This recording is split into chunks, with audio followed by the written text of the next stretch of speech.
Welcome to teachers मंत्रा। आप सभी का टीचर्स मंत्रा के ऑफिशियल चैनल पर स्वागत है। कैसे हैं आप सभी? उम्मीद करता हूं बहुत अच्छे होंगे। आपकी पढ़ाई भी बहुत अच्छी चल रही होगी। आप सभी ने सीटेट का फॉर्म भर दिया होगा और फॉर्म भर दिया है तो आज से आप पढ़ाई में भी लग गए होंगे। पढ़ाई में लग चुके हो तो हमारी एक अभ्यास सीरीज चल रही है 2.0।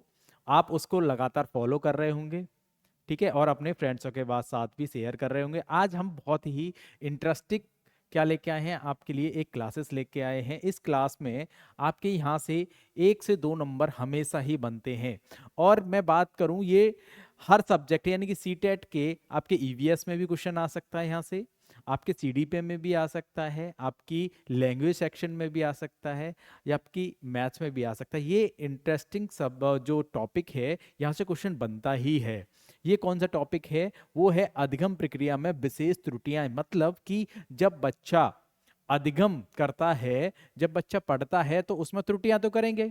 अगर बच्चा त्रुटियां नहीं कर रहा है तो वो चीजों को सीख नहीं रहा। तभी तो बोला गया है कि हमारा सीडीपी में आपने पढ़ा होगा या अदर सब्जेक्ट में आपने पढ़ा होगा कि बच्चा जो है त्रुटियां करते हुए सीखेगा। जब तक बच्चा गलतियां नहीं करेगा तो वो सीखेगा नहीं। बच्चा गलतियों से ही तो सीखता है। आगे अगर मैं बात करूं यहां से कौन कौन सी त्रुटियां हैं जो ज्यादातर बच्चा करता है, देखिए जी। पहली है आपके सामने पढ़ने संबंधी अक्षमता। अगर जिस भी मेरे भाई ने पहले ये वर्ड ना सुना हो, अक्षमता। अक्षमता का मतलब होता है कि प्रॉब्लम।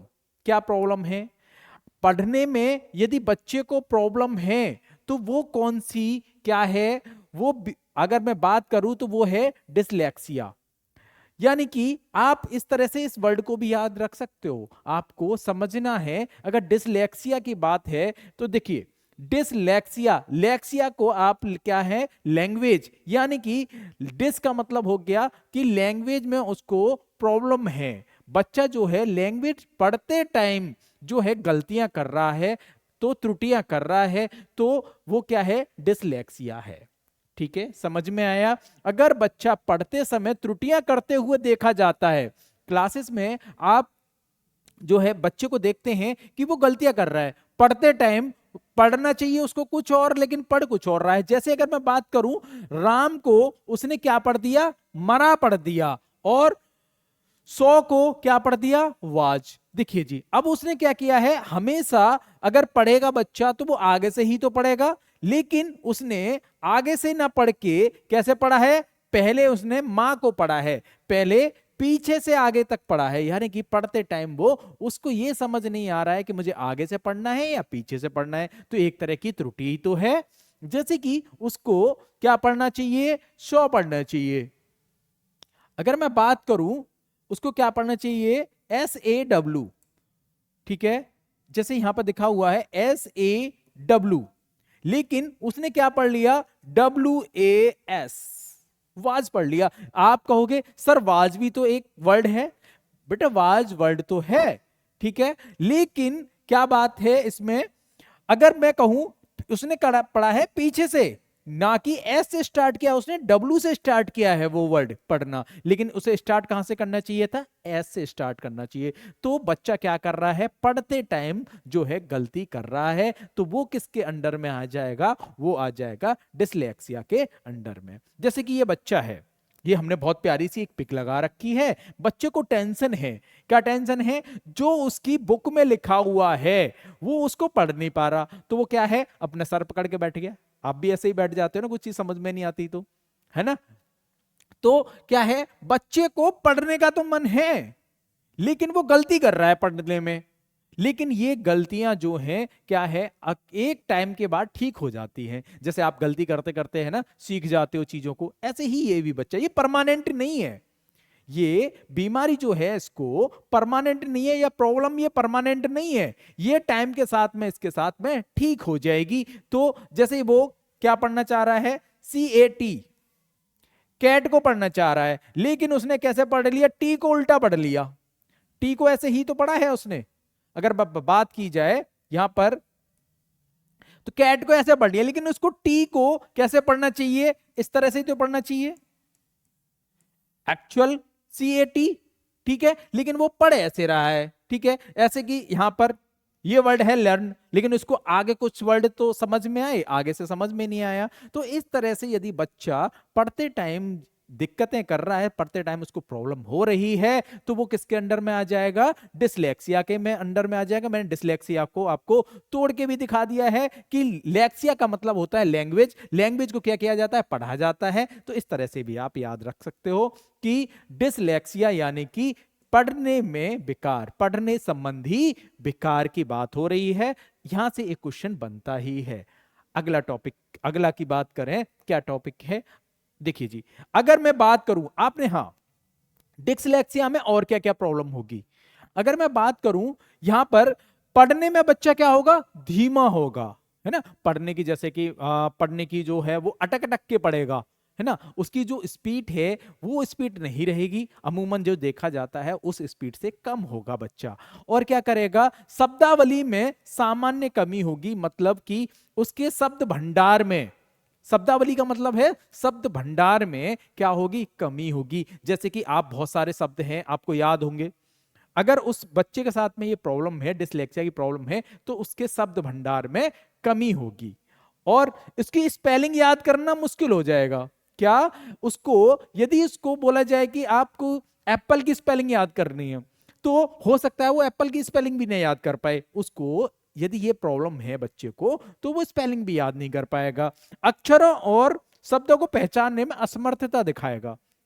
क्या करेगा? यदि कोई शब्द या अक्षर लिखा हुआ है, मतलब कि जैसे कि मैंने यहां डब्लू लिख लिया, तो वो हो सकता है डब्लू ना पहचान पाए, है ना। और जैसे डब्लू को वर्ड लिख दिया है मैंने यहां पे, हो सकता है इसको ना पढ़ पाए, वो समझ ही ना पाए।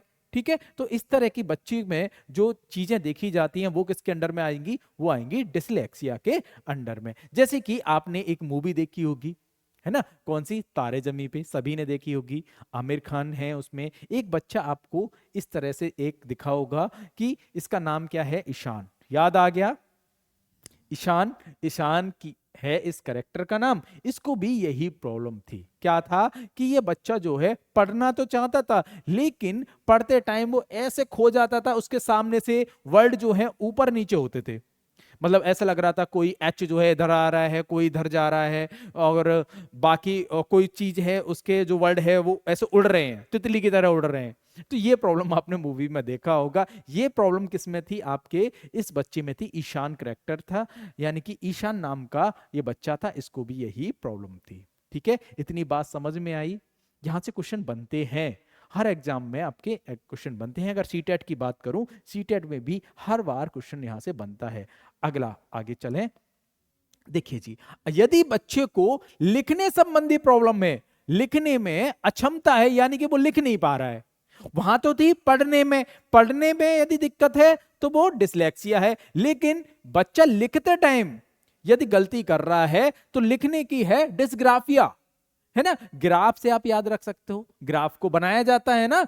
अगर मैं थोड़ी सी अगर बात करूं कि आपको याद नहीं रहती डिसलेक्सिया, डिसग्राफिया, डिसमोर्फिया, इनमें आपको कंफ्यूजन रहता है, तो मैं साथ के साथ में आपको वो चीजें बात बता रहा हूं जिससे आप याद रख सकते हो। इसको भी तोड़ लो। डिसग्राफ, ग्राफ को क्या कहते हैं? आप बनाते ही तो हो। यदि डिसग्राफिया आ जाए तो वहां क्या है? लिखने संबंधी प्रॉब्लम, है ना।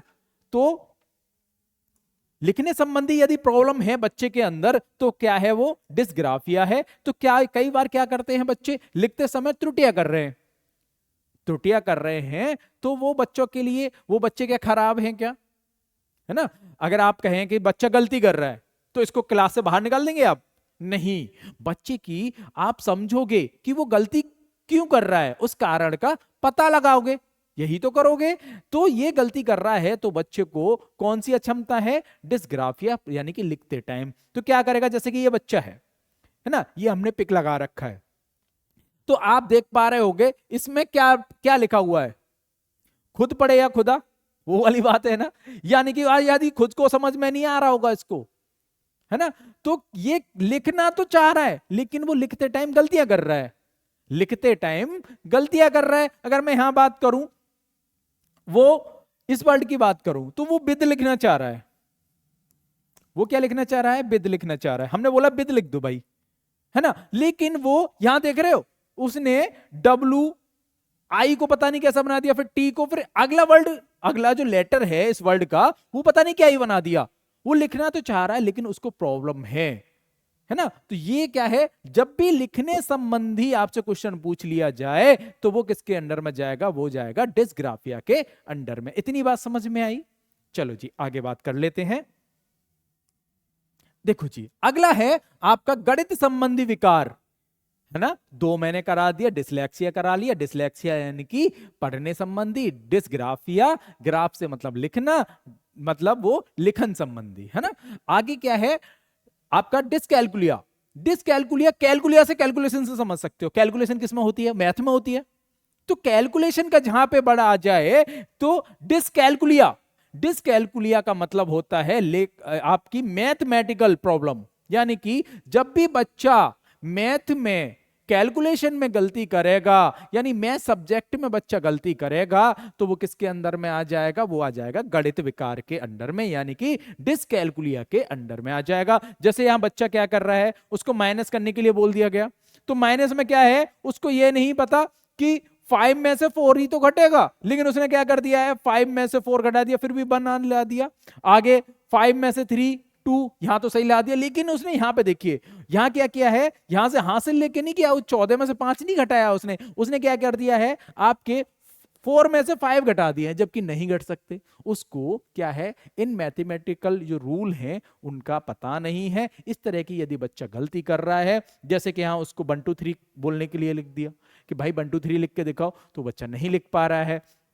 आगे आपके बच्चे में ग्राफिकल डिसकैलकुलिया हो सकता है, मतलब कि क्या कर रहा है बच्चा, वो ग्राफ में चीजों को कैलकुलेट नहीं कर पा रहा है। आगे हो सकता है कि बर्बल डिसकैलकुलिया। बर्बल डिसकैलकुलिया क्या होता है, अगर मैं बात करूं मैथमेटिकल, जैसे बर्बल हम मैथमेटिकल जो कैलकुलेशन करते हैं उसमें क्या होता है कि बच्चे को, अगर आपसे बर्बली कोई क्वेश्चन पूछा, जैसे कि मैं कहूं कि 100 रुपए का एक आम है ना, उसमें से आपको 2 आम लेने हैं, तो वो कितने रुपए के लोगे, 100 रुपए का एक आम है तो 2 आम लेने हैं, तो वो कितने के होंगे। तो बच्चा वो कैलकुलेशन नहीं कर सकता। यदि कैलकुलेशन में दिक्कत कर रहा है, गणित में गणित में दिक्कत कर रहा है, तो वो किसके अंडर में आ जाएगा, डिसकैलकुलिया के अंडर में आ जाएगा। आगे हम बात करें यहां से, अब देखो बच्चा और क्या क्या करेगा। देखो गिनने में उसको परेशानी होगी, मतलब उसको बोल दिया जाए कि भाई साहब आप जो है इतने सारे बच्चे बैठे हैं, इनको आप गिन के दिखाओ कितने बच्चे हैं जो पढ़ रहे हैं इस टाइम पे, तो वो गिन नहीं सकता, है ना। वो मैथमेटिकल क्या है, वो उसके साथ एरर है कि बच्चों को वो गिन नहीं सकता। और क्या है, क्रम व्यवस्थित नहीं कर सकता, मतलब उसको क्रम व्यवस्थित करने में, अगर मैं कहूं कि आप क्या करो, इनका क्रम में लगा दो सभी को, है ना, तो मैं कहूं कि डिसऑर्डर में लगा दो, है ना, तो क्या है, आपको उसको क्रम में व्यवस्थित नहीं कर सकता। अगर मैं कहूं कि आप पहले छोटे को लगाओ, फिर बड़े को लगाओ, फिर उससे बड़े को लगाओ, तो वो नहीं जानता कि मुझे पहले छोटे को लगाना है या बड़े को लगाना है, तो वो मैथमेटिकल के अंदर ही तो आ गया। तो और क्या है, भिन्नों को, यदि मैं कहूं कि एक ये जो है 1/4 है बेटा, है ना, तो वो भिन्न को समझता ही नहीं है, अंश क्या है, हर क्या है, वो समझते ही नहीं है ना। बच्चे को इसके साथ में प्रॉब्लम है कि वो भिन्न को नहीं समझ पा रहा है। और मात्रा, मात्रा का वॉल्यूम, वॉल्यूम क्या होता है वो नहीं समझ पा रहा है ना, स्थानीय मान को नहीं समझ पा रहा है, और धनात्मक ऋणात्मक इस तरह के चिन्हों को नहीं समझ पा रहा है वो, कि प्लस का साइन से क्या होता है, यदि प्लस का साइन किसी संख्या के आगे लगा हुआ है उससे क्या होगा, माइनस से क्या होगा, आपका गुणा से क्या होगा, भाग से क्या होगा। इस तरह के प्रतीक जो चिन्ह होते हैं, जो सिंबल होते हैं, मैथमेटिकल सिंबल होते हैं, उनको वो समझ ही नहीं पा रहा है। तो इस तरह की यदि त्रुटियां देखी जाए तो वो किसके अंडर में आ जाएगी, डिसकैलकुलिया के अंडर में आ जाएगी। इतनी बात समझ में आई।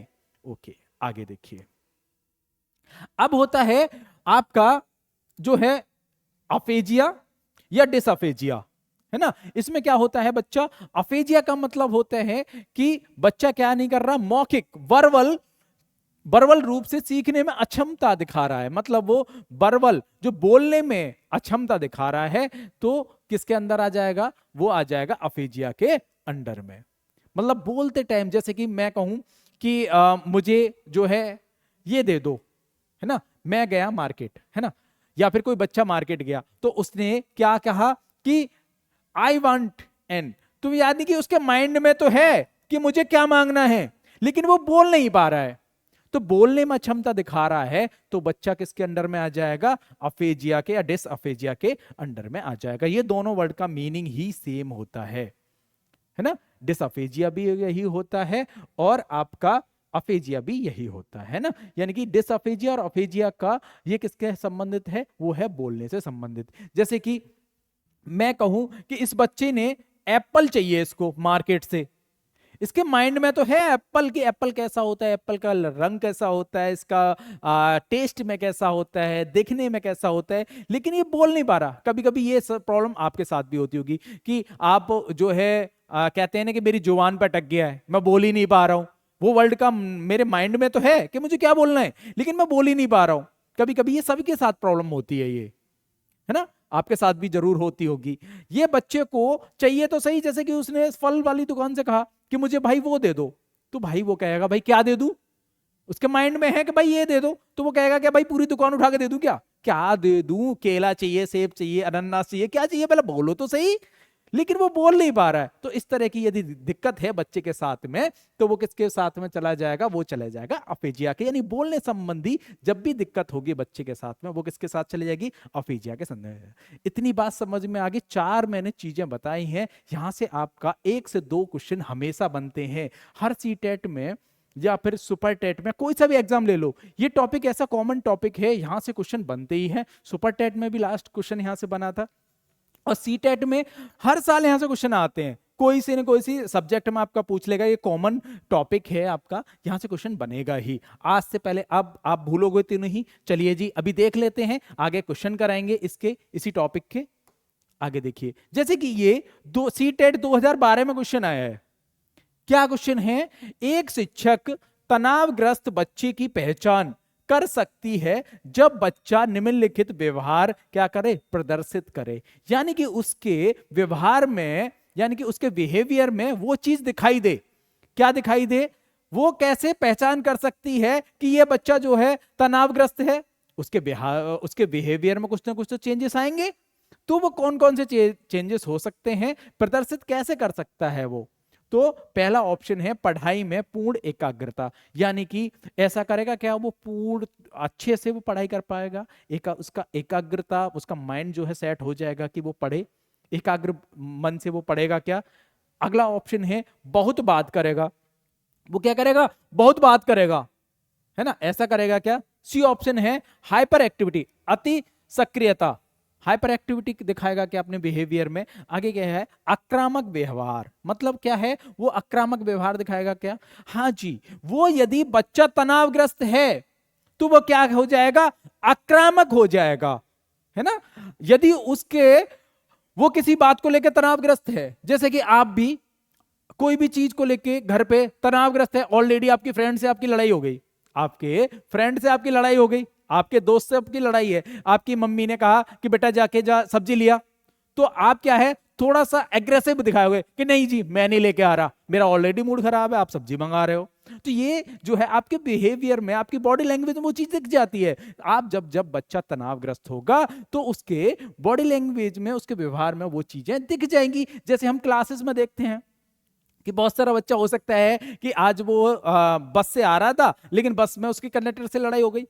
तो वो क्या कर रहा था, कंडक्टर से लड़ाई हो गई, इसी बात पे लेके वो, मैंने कहा कि भाई साहब ये क्वेश्चन बता दे, मैंने कि इसका आंसर क्या होगा, तो बच्चा कहेगा गुरुजी मेरा ऑलरेडी मूड खराब है, आप जो क्वेश्चन पूछे जा रहे हो। तो उसके व्यवहार में दिख रहा है कि वो पहले से क्या है, वो तनावग्रस्त है।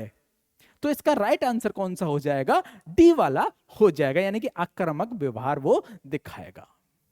आगे 2018 में क्वेश्चन आया है ये सीटेट में, क्या है, बहुत ही प्यारा सा क्वेश्चन है। अब मैंने चार चीजें आपको बता दी थी, आप देखते ही तुरंत आंसर कर दोगे। क्या बोला है, डिस्ग्राफिया, ग्राफ या डिस्ग्राफिया शब्द है, ठीक है। डिस्ग्राफिया से प्रभावित बच्चा मुख्य रूप से डैश में कठिनाई होती है, यानी कि बच्चे को डिस्ग्राफिया है तो उसको किस चीज में कठिनाई होगी, सिंपली ये पूछा है। 4 ऑप्शन है, लिखने में, सुनने में, बोलने में, पढ़ने में। डिस्ग्राफिया है, ग्राफ है तो ग्राफ को मैंने कहा था लिखने से संबंधित है, डिस्ग्राफिया किससे है, वो है लिखने से संबंधित, यानी कि राइट आंसर कौन सा हो जाएगा, फर्स्ट वाला इसका राइट आंसर हो जाएगा, यानी कि लिखन संबंधी विकार है ना। अब देखो इसको बोलना अफेजिया हो जाएगा, है ना। बोलने संबंधी, पढ़ने संबंधी कौन सा हो जाएगा, डिसलेक्सिया हो जाएगा, है ना। आगे देखो, आगे क्या है, 2016 में क्वेश्चन आया है, करो तो सही। देखो बहुत प्यारा सा क्वेश्चन है, क्या बोला है, निम्नलिखित में से कौन सा व्यवहार बच्चे के अधिगम निर्योग्यता की पहचान करता है। ऑप्शन है अपमानजनक व्यवहार, मतलब कि क्या है, बच्चा अपमानजनक व्यवहार दिखाएगा। बी को डी, वाज को 100, 21 को 12 लिखना। आगे क्या है, कम अवधान, विस्तार और उच्च शारीरिक गतिविधि करेगा क्या बच्चा। डी ऑप्शन है मनोभाव को जल्दी जल्दी बदलना, यानी कि मूड स्विंग, ऐसा करेगा क्या बच्चा। यदि उसके क्या है व्यवहार में बच्चे के अधिगम निर्योग्यता है तो ऐसा कौन सा है। मैंने आपको यह बताया था कि यदि बच्चा क्या करे, उसको पढ़ना है बी, लेकिन वो क्या पढ़ रहा है, उसको डी। वाज पढ़ना है तो उसको 100 पढ़ लिया, उसको मैंने कहा 21 लिख दे तो वो उसने क्या लिख दिया, 21 की जगह क्या लिख दिया, 12 लिख दिया। तो ये अगर बच्चा गलती कर रहा है इस तरह की, तो वो किसके अंडर में आ जाएगा, वो आ जाएगा निर्योग्यता के अंडर में, यानी कि कोई ना कोई बच्चे के साथ में प्रॉब्लम है। ये वाला जो बच्चा है अगर पढ़ने संबंधित ये चीजें कर रहा है, पढ़ते टाइम ये चीजें कर रहा है या लिखते टाइम ये चीजें कर रहा है, तो वो एक तरह की क्या है, निर्योग्यता ही तो है। तो क्या हो जाएगा, इसका बी वाला जो है बिल्कुल राइट आंसर हो जाएगा। अगला देखिए, आगे है सीटेट 2015 में क्वेश्चन आया है। क्या क्वेश्चन है, एक औसत बुद्धि वाला बच्चा यदि भाषा को पढ़ने एवं समझने में कठिनाई प्रदर्शित करता है तो यह संकेत देता है कि बच्चा डैश का लक्षण प्रदर्शित कर रहा है। मतलब कि बच्चा औसत बुद्धि वाला बच्चा है, ठीक है, तो उसको पढ़ने में और समझने में कठिनाई हो रही है। तो क्या है, यहां पे आपके पास 4 ऑप्शन हैं, यानी कि यहां डैश में क्या आएगा, बच्चे के लक्षण प्रदर्शित कर रहा है, कौन सी ऐसी प्रॉब्लम है बच्चे के साथ में जो यहां पर प्रॉब्लम हो रही है। पहला है लेखन अक्षमता, यानी कि डिस्ग्राफिया है क्या, पढ़ने में, पढ़ने संबंधी है क्या डिस्ग्राफिया, जी नहीं, ये क्या है, लिखने संबंधित है, मतलब कि लेखन विकार है। क्या है ये, लेखन विकार है ना। क्या है, डिस्ग्राफिया लेखन विकार है। आगे क्या है, गणितीय क्या है, अक्षमता, यानी कि डिसकैलकुलिया। डिसकैलकुलिया का मतलब कैलकुलेशन से है, कैलकुलेशन मतलब क्या है मेरे प्यारे बच्चों, वो है आपका गणित विकार, ठीक है जी। आगे गणितीय डिस्प्रैक्सिया, देखिए आपसे पढ़ने संबंधी बोला है तो पढ़ने संबंधी देखिए पठन अक्षमता, यानी कि पढ़ने में, यानी कि क्या हो जाएगा, डिसलेक्सिया। डिसलेक्सिया जो है, जो हमसे पूछा है क्या है, पढ़ने संबंधित विकार, पढ़ने का विकार, मतलब कि जो हमसे पूछा है वो कौन सा है, डी वाला इसका राइट आंसर हो जाएगा। डिस्प्रैक्सिया भी नहीं होगा, कैलकुलिया भी नहीं होगा, डिसग्राफिया नहीं होगा, कौन सा हो जाएगा, पठन संबंधी विकार जो है वो कौन सा है, डिसलेक्सिया है, यानी कि डी ऑप्शन बिल्कुल ठीक हो जाएगा। ठीक है जी, आगे हम बात करें, ये वाला क्वेश्चन देखिए, बहुत अच्छा क्वेश्चन है। क्या पूछा है, विकृत लिखावट से संबंधित। देखो लिखावट की बात हो रही है, विकृत का मतलब होता है कि बच्चा जो है लिखने में गलतियां कर रहा है, संबंधित लिखने की निर्योग्यता, यानी कि योग्यता में कमी, योग्यता में कमी, कमी का मतलब के निर्योग्यता से हो गया, कि उसका लक्षण प्रदर्शित करता है, तो वो किससे होगा, डिस्ग्राफिया होगा, डिस्प्रैक्सिया होगा, डिसकैलकुलिया होगा या डिसलेक्सिया होगा। सभी को पता है कि लिखने संबंधी, जब भी लिखने में यदि बच्चा जो है गलतियां कर रहा है, उसके लेखन जो है उसमें कमी है, वो लिख नहीं पा रहा है, तो वो किसके अंदर में आ जाएगा, डिसग्राफिया के अंडर में आ जाएगा, यानी कि ए ऑप्शन बिल्कुल ठीक है। ठीक है, आगे देखिए, नेक्स्ट क्वेश्चन है ये वाला, ठीक है।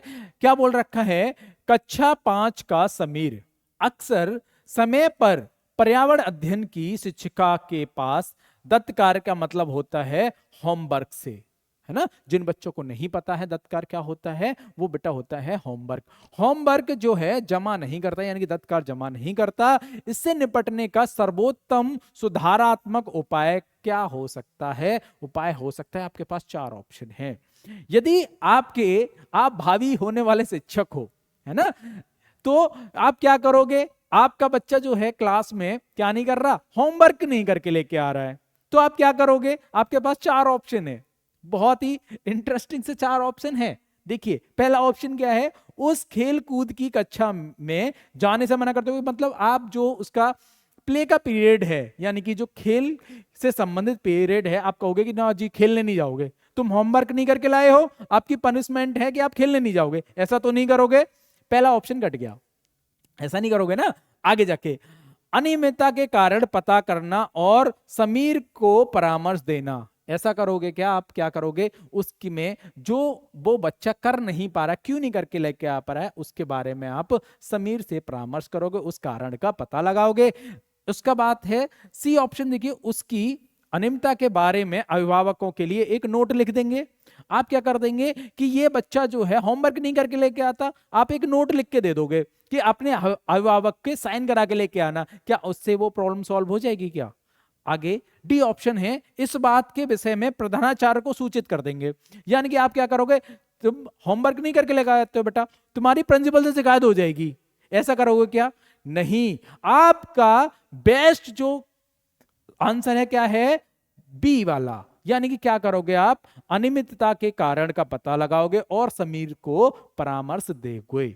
मतलब क्या करोगे, बच्चे के कारण का पता लगाओगे कि बच्चा क्यों नहीं करके लेके आता, फिर आप उसको क्या करें, कंसल्ट करें, एडवाइस दें अच्छी सी, क्या करें, उसके कारण का पता लगाएं कि बच्चा जो घर पे जाके है होमवर्क क्यों नहीं करता, ये तो पता लगाओगे। ऐसा तो नहीं पीटना स्टार्ट कर दो, आजकल पीटने अलाउ नहीं है ना, हमारा एनसीएफ क्या कहता है ना। आप सभी ने पढ़ रखा होगा, नहीं पढ़ रखा कोई बात नहीं, अगली क्लासेस में भी मैं ऐसे ही इंटरेस्टिंग चीजें लेके आऊंगा आपको। आज की क्लासेस जो है यहीं तक ही, आपको राइट आंसर मिल ही गया है, बी वाला है, यानी कि कारण का पता लगाएंगे और उसके परामर्श देंगे। ठीक है जी, आज की क्लासेस यहीं तक थी। आप सभी को अगर क्लासेस अच्छी लगी है तो क्लासेस को लाइक करें और शेयर करें अपने दोस्तों के साथ में, चैनल को सब्सक्राइब करें और यूं ही पढ़ते रहें। बेस्ट स्कोर लाने के लिए आप टीचर्स मंत्रा चैनल से ऐसे ही जुड़े रहें। Thank you.